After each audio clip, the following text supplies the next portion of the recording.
a frozen body turns up on a remote mountain road. Lieutenant Kenda makes a startling discovery.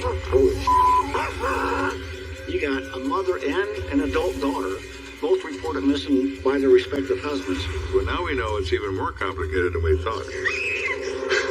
To find out what happened, investigators will have to untangle an intricate web of family secrets. Was she having an affair and her mother was covering for her? He was always concerning to me during this entire investigation. Well, that makes you a little more interesting than you were 5 minutes ago. As police officers, you discover and see many terrible things. There are some of those things that are so awful and so beyond the pale that they burn their image into your brain and you never forget it. There's one thing that never changes: murder. A life has been taken. Their stories are now my stories. I never know where a case is going to lead, but I'll never stop until it's solved. Somebody has to look out for the victim. If you kill, I will find you.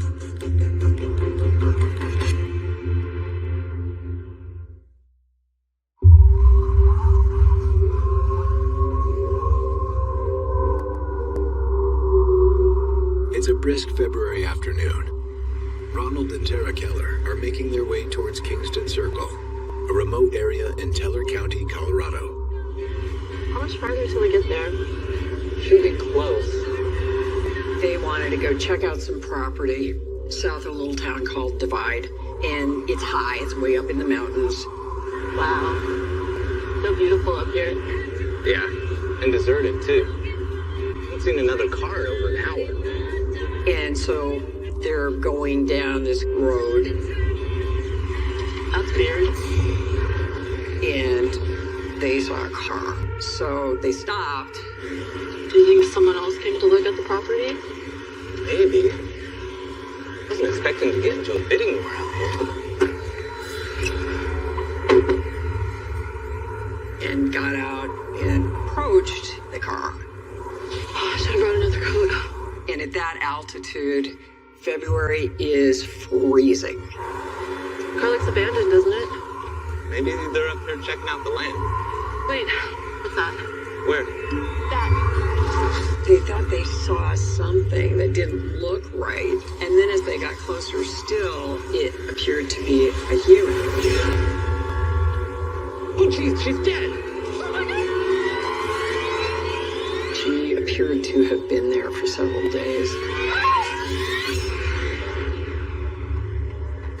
Across the county line, El Paso District Attorney investigators Larry Martin and Mark Kors are relaxing after a long week of work. Mark and I lived together probably no more than 5 or 6 months at the max. And it was a good living arrangement. Got any plans tomorrow? Thought maybe I'd take it easy, drink a few beers. I had just started probably a month before this particular case as an investigator for the El Paso County DA's office. Hey, you deserve it after the week we put you through. Larry Martin was not only a good friend of mine, but Larry was also my mentor.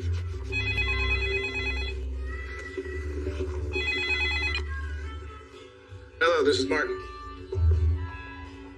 Really? Way up there? Teller County reports that they have found the body of a deceased female off a mountain highway in the middle of nowhere. Well, right away, it threw up a red flag. We could be looking at a homicide here. All right, I'll put a team together and we'll be up there as soon as possible. Cancel your plans. I'm sure it was just very convenient for Larry to look over at me and say, "We got to go to work." Located, it takes Martin and Gore over an hour to make it to the crime scene. There's no gas stations, no businesses of any kind. There's no place to go and no reason to go there. Hey, Larry. Man, it's a cold one tonight. You're telling me it's dark as hell up here. Yeah, when I first arrived on scene, I was contacted by the undersheriff of the Teller County Sheriff's Department. This is Mark Kors. He's new to our team. Howdy. Good to have you. He tells them that they have found the body of a middle-aged white female face down on the ground 40 yards off of the highway. Is that our victim's car? Possibly. We'll pull pulling a name off the plates right now to see who it belongs to. And at that time, it was suspected that the car and the body were somehow connected. The coroner's on his way up here, so we haven't touched anything yet. All right, well, let's take a look at our Jane Doe. So I was taken over and shown where the body had been found. There she is. Where's her coat? Yeah, strange, huh? From our initial observance, there didn't appear to be any blood evidence visible, and there's no ID on her. It just looked very suspicious that something occurred that caused this lady to go down. Looks like she's been here at least a few days. Yeah, rigor mortis to sit in. Rigor mortis, it passes relatively quickly, a day or two, but being it's winter time, perhaps the body is frozen. Hey, fellas. Hey, Doc. The coroner arrives on scene and gets to work. The nice thing about the cold weather is that it's like putting a body in a cooler. It can preserve the body, and so it's not as decomposed as it would be if it was laying in the heat. Let's gently flip her. He examined the body. And he too indicated that he found no other signs of trauma to the body. So there's nothing obvious? Without an autopsy, I can't give you a cause of death. Okay. Let's go see what else we can dig up. Got it. Thanks, Doc. I wanted to look around the area to see, what evidence, if any, was there, but it was dark. You could step off a cliff and fall 1,000 feet to your death and not realize it's happening until it's too late. We gotta wait till morning. Let's go on ahead and tape off this whole area. We'll set up a team to come up at first light, see if we can find any physical evidence. Copy that. Thanks. So what next? Well, there's one thing we can look into. Maybe that card can give us some idea about who this particular person is and what may have happened to her.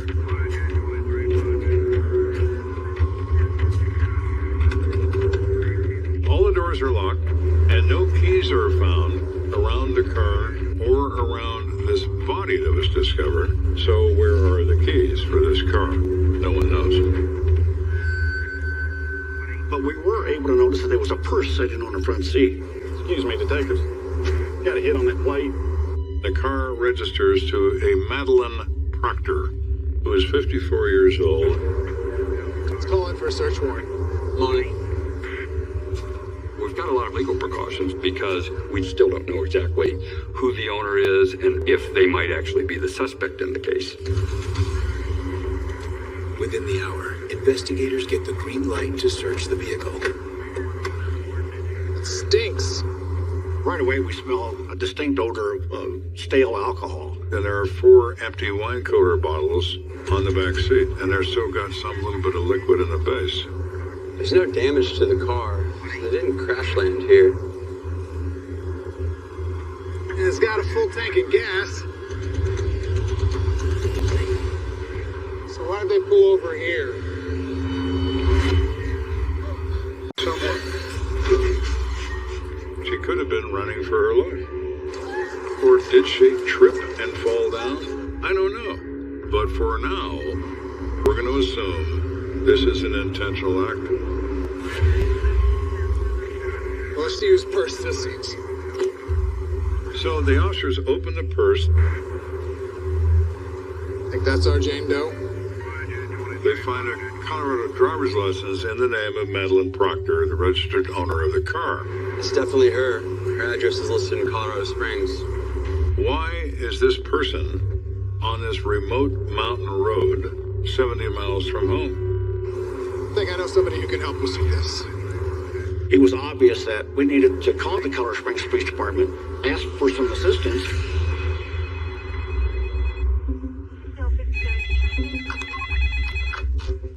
It's kinda... Hey, Joe, it's Larry. You got a minute? Of course, what's going on? I need you to run a name for me. Sure, what's the name? Madeline Proctor. So I said, this is the lady we found on the side of the road. All right, hang on a second. Let me see if I can find it in the database. Larry and I have worked together and known each other for 30 years. We commonly worked murders together and separately.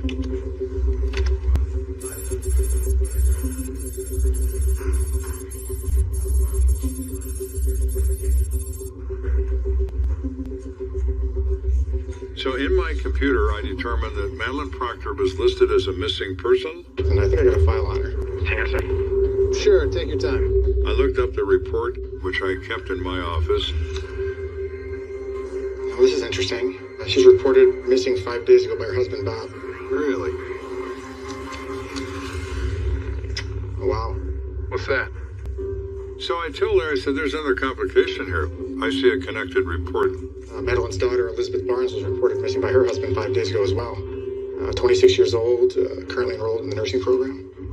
You got a mother and an adult daughter, both reported missing by their respective husbands 5 days prior to this body being found. Well, that's odd. We didn't find a trace of her up here at the crime scene. Now we know it's even more complicated than we thought. Where is Elizabeth Barnes?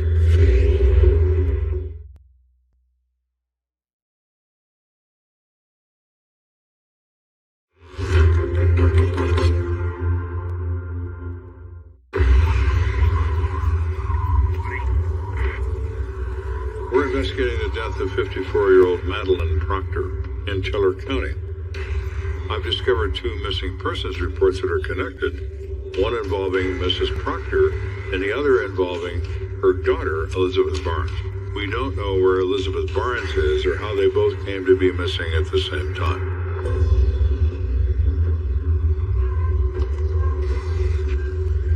Well, once we find out that Bob Proctor, the husband of Madeline, had filed this missing person report, we need to go talk to him. Ready? Sure.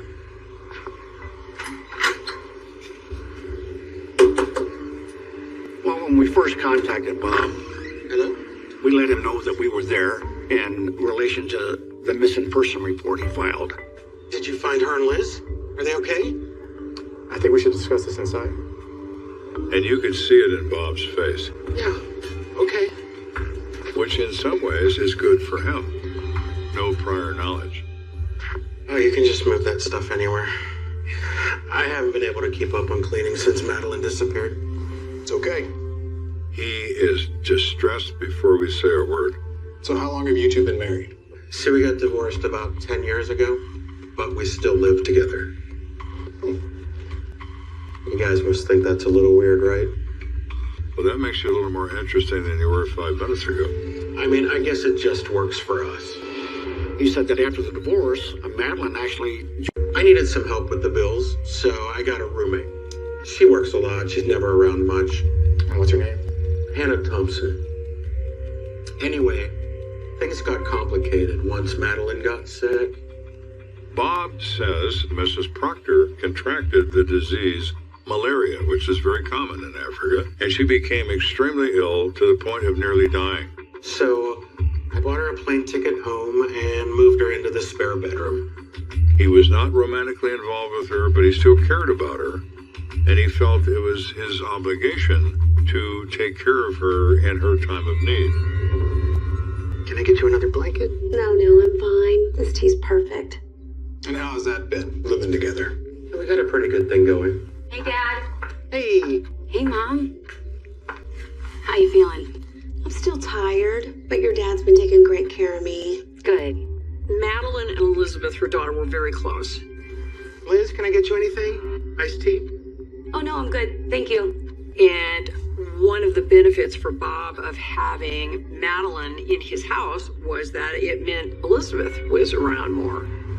He told us that she had gotten over the malaria and she would be moving back out of the house. So, what can you tell me? Has anyone spoken with them? It's been my experience and Martin's experience as well. When you do this, don't beat around the bush. We're very sorry to inform you that your wife, Madeline Proctor, is no longer alive. I'm very sorry. And what about my Liz? She's still missing. He is devastated by this news. He was hopeful we were going to tell him she's fine. She's not fine. I know this is difficult for you, but we just have a couple more questions. Can you walk us through what you remember from the day that they disappeared? Liz came by to pick up her mother. Hey, sweetheart. What are you doing here? I'm just here to pick up Mom, so can't stay long. Mom, you ready? I just need 2 minutes.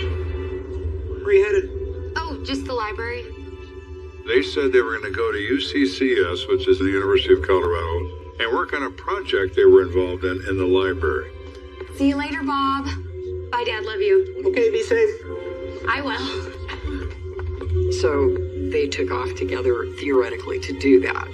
And they never returned. When Madeline didn't come home, I figured she just stayed at Liz's.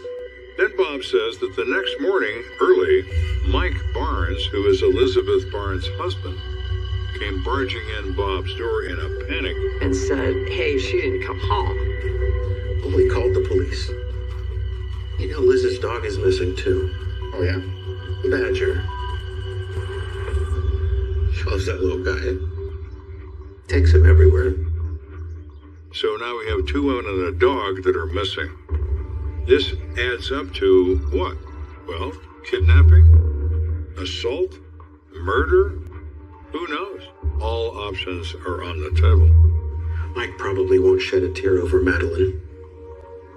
And he mentions that Mike Barnes, who is Elizabeth Barnes' husband, really dislikes Madeline because he believes his wife is too close to her and that closeness interferes with his marriage. When Bob says that, it raises an eyebrow. What if Mike decides that he's tired of Madeline and Madeline needs to go into the ground? That's an entirely reasonable possibility. We found some wine coolers in their car. What? Did they like to drink together? No way. He said that we're both relatively straight and sober all the time, and he didn't have any reason to believe at all that they would be out drinking. And Madeline's vision is so bad, she can't even drive mountains alone. So if anybody was driving that car, it would have been his daughter, Elizabeth. Please, you have to find my Liz. I promise you, we'll do everything we can to find her. Again, I'm very sorry. At this particular point in the investigation, I think it's important that we go back to where Madeline was found and do a thorough search. Is Liz somewhere on that mountain? We're gonna need some help out there. All right, I'll get a team together.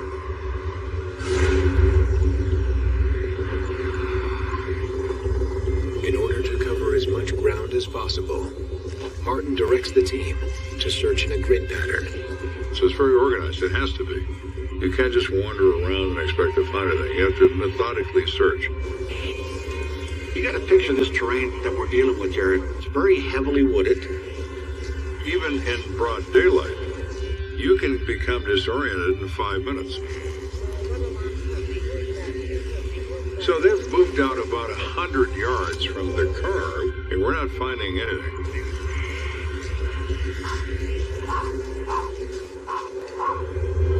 Here we go. We start hearing a little yip. This way. Hear that? Doesn't smell very good either. As we get closer, it's obvious there's a human body laying on the ground. And on the chest of this body is this little dog. Looks like she's been here at least a few days. Something was feeding on the face of the victim. Man, that's awful. Unbelievable. It is a horrifying vision that many people have never seen, and they're very distressed by that. We may have found our missing daughter.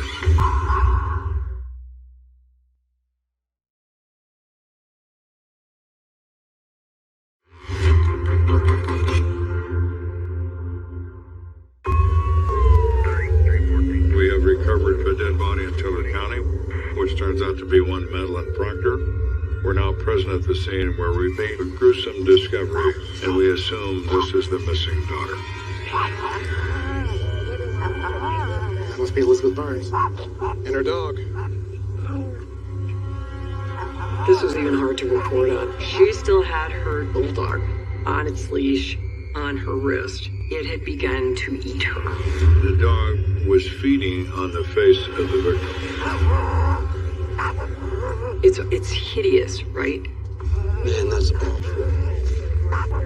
I had never in my life seen anything like this before. I gotta go, guys.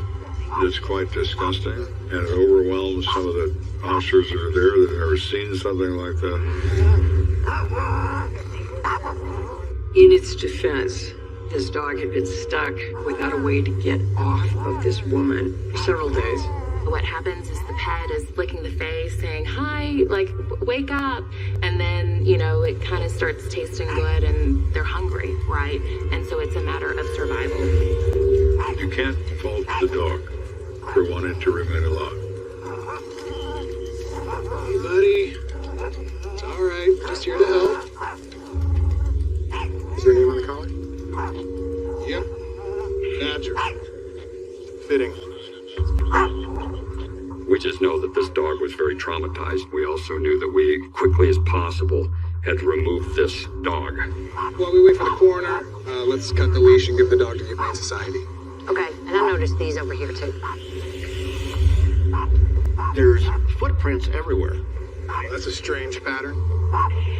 Footprints can identify people just like fingerprints. Is this scene going to tell us that she was running from somebody? You want me to call in our crime lab? Yeah, that'd be good. So we're going to get the lab up here to do a proper crime scene search.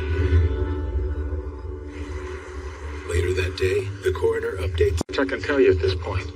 He examined the body, and he found no other signs of trauma to the body other than what was obvious to this body's face. And said the damage was post-mortem, after death, carnivore involvement, i.e. the dog. I did find this, though. He finds a driver's license in the pocket of the jacket of this woman, and it's Elizabeth Barnes. You know how long she's been deceased? I'd say probably 7 days or so. That corresponds with the date they were both reported missing. We'll have to wait for the autopsy to determine the cause of death. All right, thank you. Good luck.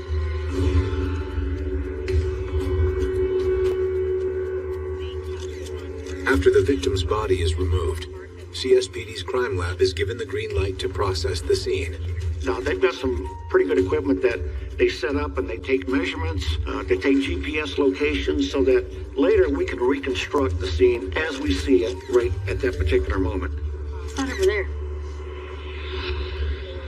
He sees something twinkle in the dirt and reaches down and determines they're a set of car keys. So if Liz Barnes had the keys to the car, why would she take them with her up into the house? What if she was attacked and she was running for her life? At this point, anything is possible.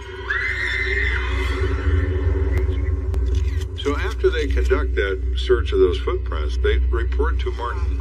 Martin, team's finishing up right now, but we're pretty confident in our findings. And what's that? And they tell Martin that those are all belonging to Elizabeth Barnes. Every single print is hers. She had fallen down several times. She was walking in multiple directions. It was obvious that there was only one person up on that mountain. The footprints told them that this person appeared to be disorientated. At some point in time, she was crossing over the same tracks over and over again. And why would she do that? So the mystery continues. How did Elizabeth Barnes die? You need to talk to Mike Barnes. He's still a viable suspect in this investigation. Did she initially run from her husband and then once got up in this particular area, couldn't find her way back out? Let me know if you need anything. I'm gonna head back to the station. All right, sounds good.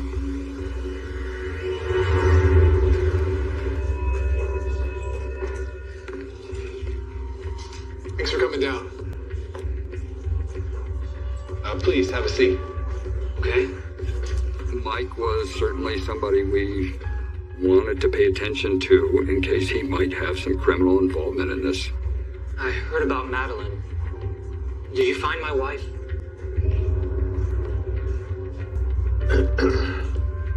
I'm sorry to have to tell you this. She's dead?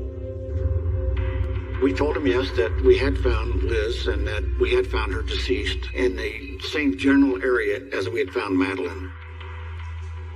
Barnes's reaction is somewhat bizarre. He's nervous and fidgety, and his body language is odd. I'm sorry, I just need a minute. It's okay. Take your time.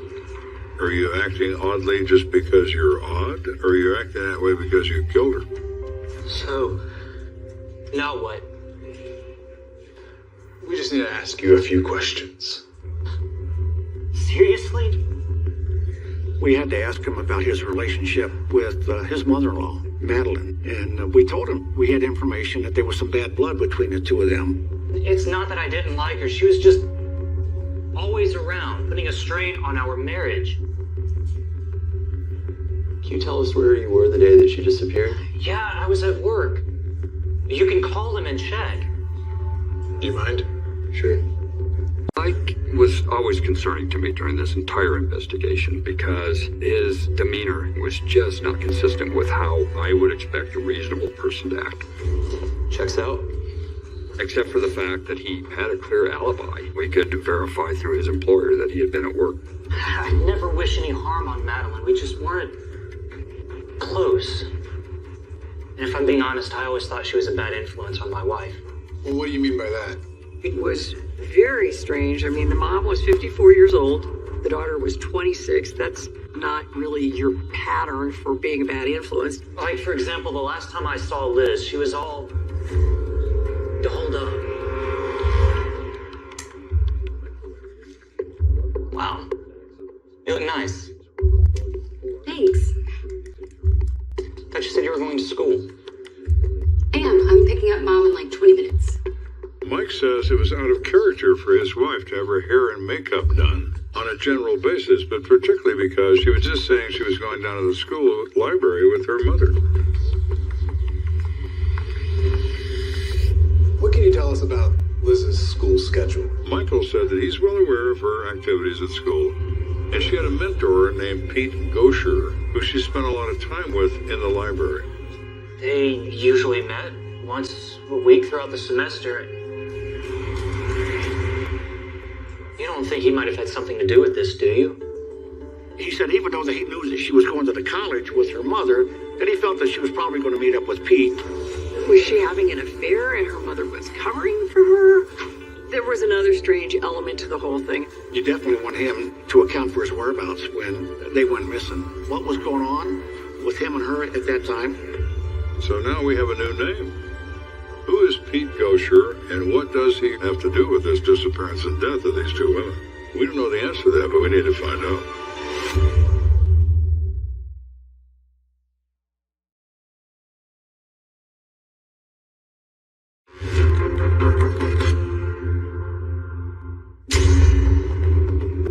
We're investigating the mysterious deaths of 54-year-old Madeline Proctor and her daughter, 26-year-old Elizabeth Barnes. We have uncovered a new person of interest. His name is Pete Gosher, that may have had an arrangement to meet with Elizabeth Barnes on the day she disappeared. Well, now at this point, we want to go talk to people at the college. Did he meet with Liz, and if so, what was the conversation? Hi. I'm Detective Martin, and this is Detective Coors. How can I help you? So they asked her if she remembered seeing Elizabeth Barnes or Madeline Proctor on Friday the 18th. No, I don't think so. But I mean, that was a while ago. Do you have a sign-in sheet that I could see just to be sure? Here it is. Great, thank you.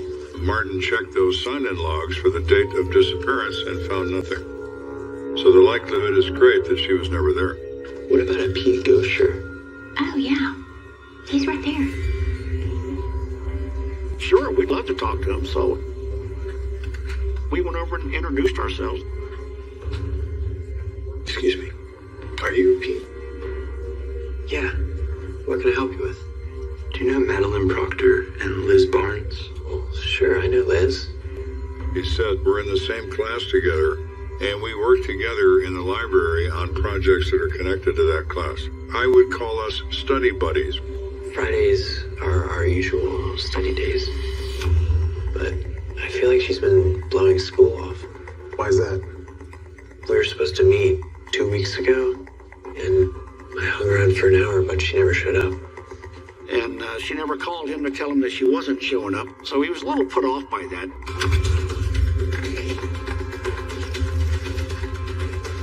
So you wonder, is he that good of a liar, or just doesn't he know that she's gone? Sorry to have to tell you this, but we found the bodies of Liz and her mother up in Teller County. What? You mean Liz is dead? I'm afraid. to know what kind of relationship you and Liz had. Excuse me? He is generally shocked and insists that it was only a steady relationship. The Friday they disappeared, you were supposed to meet with her. Can you recall what you were doing that day? Yeah. After the library, I went to a lecture. And we were able to verify the fact that he was at that lecture. So he's ruled out as anybody involved in the disappearance of these two ladies.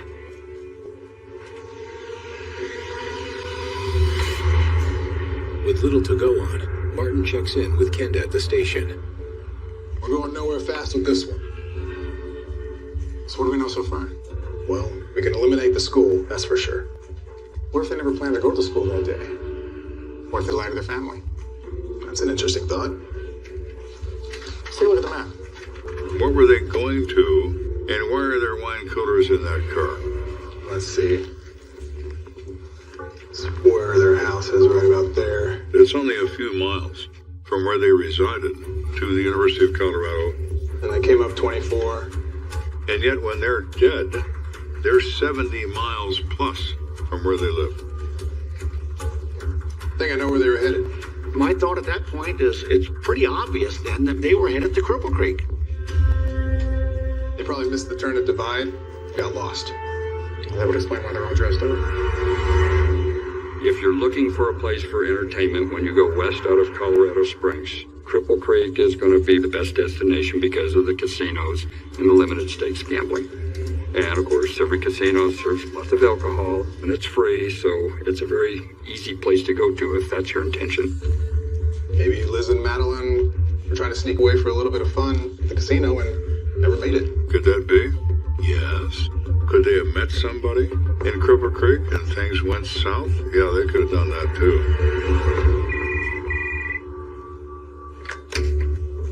Skanda. I get a call and it's the coroner's office. He said the autopsy examinations are complete. Oh, good news. The coroner's determined the cause of death. Great, let's go. The ultimate question in this case, if someone murdered Madeline Proctor and her daughter Elizabeth Barnes, how did they do that? By what means did they cause their death?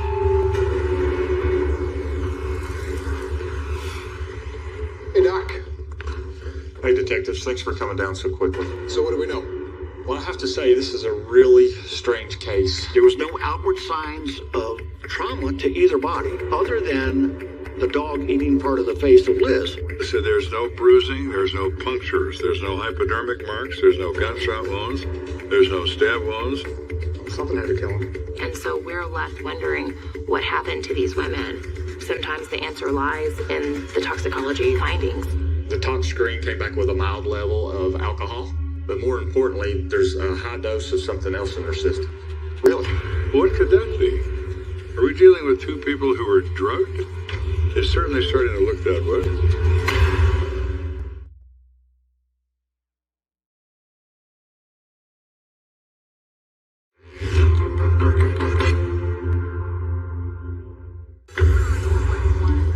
At long last, we are finally closer to discovering what happened to Madeline Proctor and Elizabeth Barnes.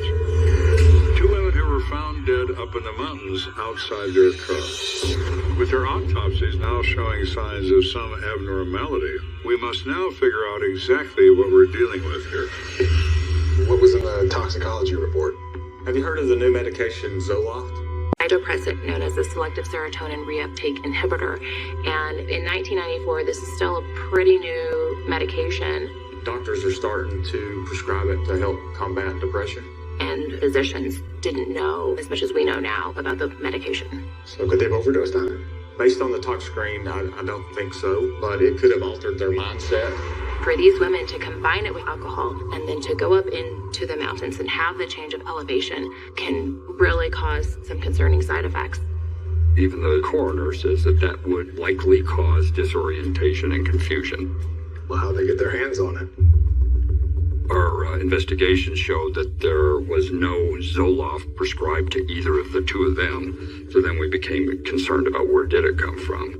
Could it be in the Proctor home?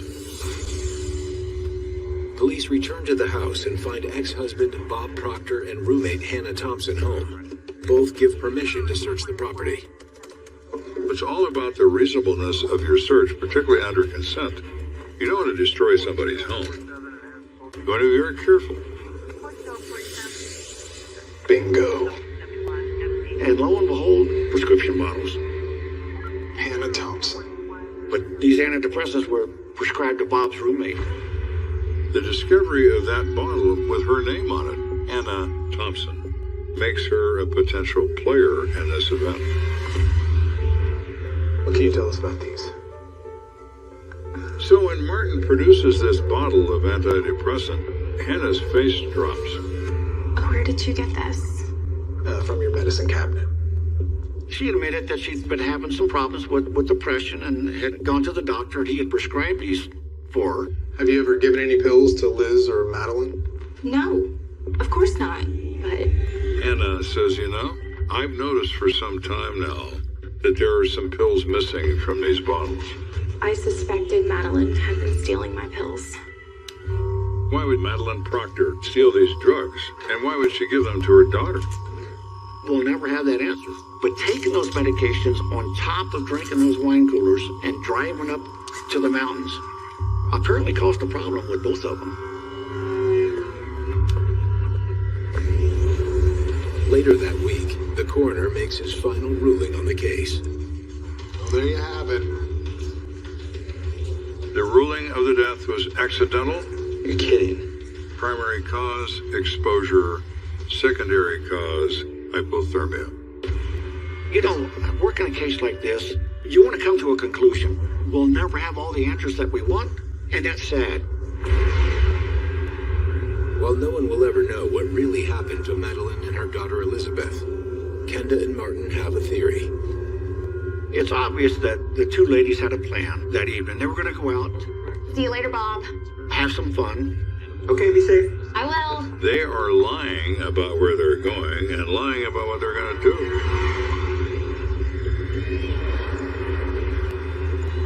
I can't believe they bought it. Right, Badger? And for whatever reason, through habit, through oversight, Badger came along. Viva Cripple Creek. This probably wasn't the first time they've gone out without telling anyone. This is delicious. I got something else for you, too. Ooh, what is it?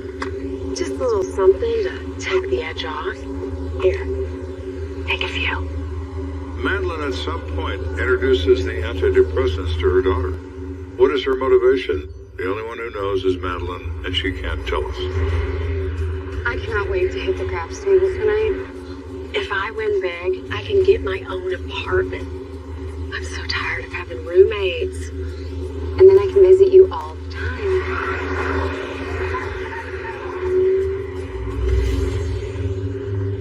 Are you okay?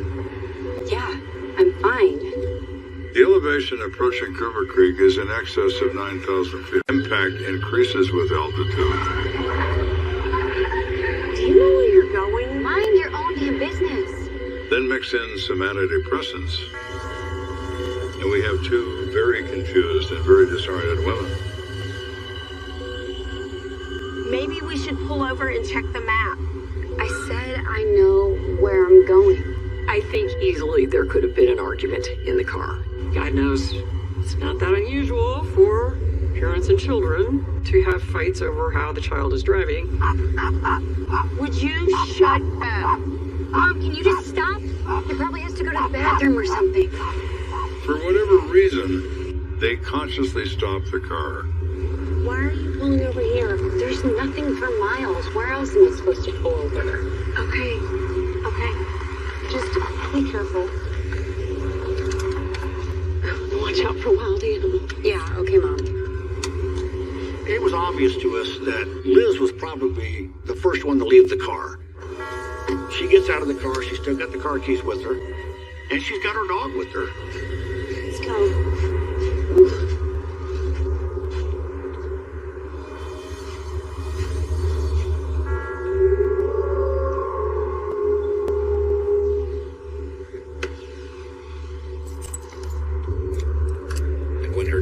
doesn't return, Madeline starts to panic. Liz! At some point, she gets out of the car. Liz! Where are you? Elizabeth! Damn it! When Madeline got out of the car, the door locked behind her, and she had no way to get back in because her daughter had the keys. And so then she's out in very cold weather and probably in a panic state herself, wondering where her daughter is. Mom! Meanwhile, Elizabeth has no idea how to get back to the car and her mother. She gets disoriented. It's gonna be alright. You can get turned around in a hurry and not even remember where you came from. Mom! Elizabeth! Tragically, mother and daughter are only 100 yards apart. And it's not long before hypothermia begins to set in. The altitude is very exhausting, particularly when they're under the influence of something. When you're suffering from hypothermia, you can lay on the ground and just go to sleep, and you're never going to wake up again. That's probably what happened to both of these ladies. The only one to survive this event is that poor dog, and he had to do the unthinkable to his owner out of desperation.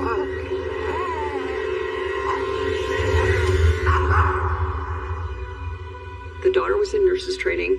The mom had been in the Peace Corps, and to lose them to a bizarre situation like this seems like really kind of a loss for everybody.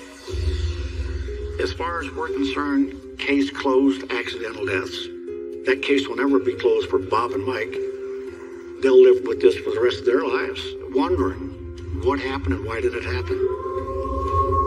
It's a tragic thing indeed that mother and daughter, devoted to each other, decide that they're going to go out for the magic night out that turns into the ultimate horrific nightmare. They had no way of knowing, and they walked out that door. They'd never walk back through it again.